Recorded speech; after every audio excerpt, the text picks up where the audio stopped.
안녕하십니까. 미스터 과학의 심층 영문법 시간입니다.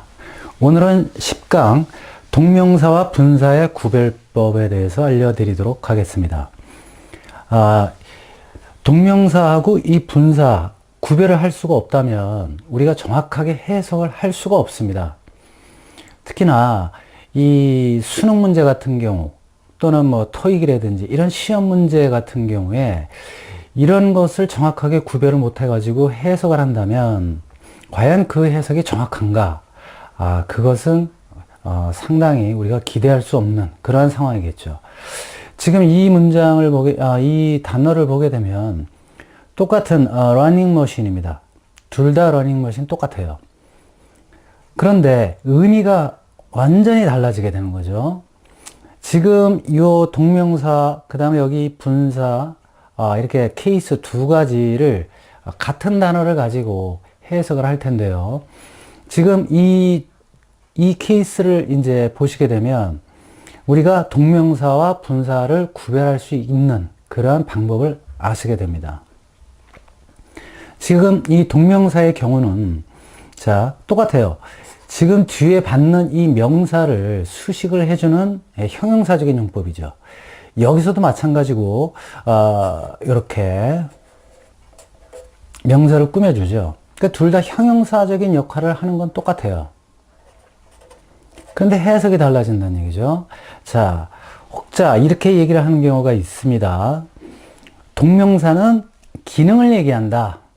동명사 기능을 얘기한다. 아닙니다. 기능을 얘기하는 게 아니고, 잘 보십시오. 뒤에 이 명사가 있죠. 수식받는 명사가 있는데 얘를 주어로 놓고 얘가 이 running이라는 것을 동사로 이렇게 놓고 한번 해석을 해보는 겁니다. 여기서의 러닝머신이라고 하는 것은 헬스클럽에 있는 러닝머신이에요. 그러면 뛰는 기계. 기계가 이 행위를 하는 겁니까? 아니면 다른 사람 또는 다른 물건 이런 것들이 뛰는 겁니까? 헬스클럽에 있는 러닝머신은 기계가 뛰는 게 아니라 사람이 뛰는 거죠. 그러니까 결국 이 뒤에 수식받는 명사를 주어로 놓고 얘를 동사로 놨을 때 이 머신이 이 행위를 하는 것이 아니죠.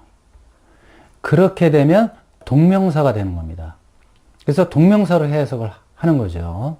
그래서 이거는 흔히 얘기하는 헬스클럽의 러닝머신이 되는 거예요. 만약에 러닝맨, 그럼 그때는 이 러닝맨이 왔을 경우에는 이 맨이 러닝을 하게 되죠. 뛰죠. 그러니까 그때는 동명사가 아니라는 얘기죠. 지금 이 분사의 경우를 보게 되면 얘도 마찬가지죠. 주어를 놓고 얘를 동사로 놓고 봤을 때 여기서의 러닝은 뛰다라는 뜻이 아니라 여기서는 뛰다가 아닙니다. 여기서는 뛰다지만 여기서는 작동하다예요. 그러면 기계가 작동하고 있어요. 그죠? 그래서 작동하고 있는 기계 이거죠. 그러니까 작동하는 기계 이렇게 되는 거죠.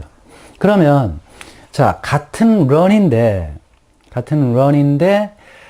하나는 뛰다고 하나는 작동하다. 물론 얘가 이제 이걸 하는 거죠. 그래서 이 동명사와 그 다음에 분사의 경우는 같은 단어가 올지라도 의미가 달라지게 돼요. 뒤에 수식받는 명사가 오는 거에 따라서 여기서는 기계가 여기서는 기계가 뛰는 게 아니죠. 근데 뛰는 기계거든요. 그러면 결국에는 뭐로 봐야 되느냐? 동명사로 봐야 된다 이거예요.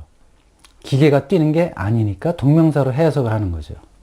그 다음에 여기서의 머신이라고 하는 것은 얘가 이 러닝을 하는 겁니다. 그러면 그때는 뛰는 기계라고 해석을 안 하고 run의 뜻이 여러 가지가 있잖아요. 그러면 그 run의 그 의미에 맞게 해석을 해줘야죠. 분사, 얘가 이거를 하는 거로 해석을 해줘야 되니까 얘가 할 수 있는, 이 머신이 할 수 있는 행위의 의미로 해석을 해줘야 된다는 얘기죠. 그러면 뛰는 기계라고 해석을 하면 안 되고 작동하다라는 의미가 있으니까 그러면 작동하고 있는 기계 이렇게 해석을 해야 되겠구나 라고 우리가 판단을 할 수가 있는 겁니다.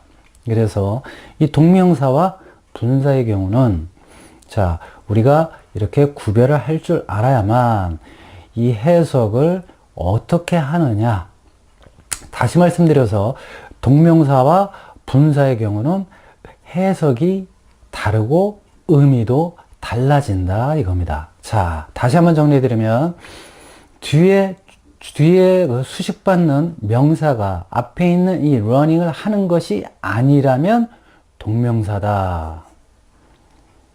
그 다음에 분사는 뒤에 수식받는 명사가 이 행위를 하는 것이다. 그러면 뭐다? 분사다. 아시겠죠? 의미는 이렇게 달라집니다. 이걸 꼭 아셔야 합니다. 기능, 동명사일 때 기능을 나타낸다? 아닙니다. 절대 그렇게 생각을 하시면 안 돼요. 아시겠죠? 네. 그러면 우리가 지금 배운 동명사와 분사를 잘 구별하셔가지고 그 의미를 해석하시다 보면 그 내용을 우리가 쉽게 이해하고 판단하실 수 있겠습니다. 자, 감사합니다.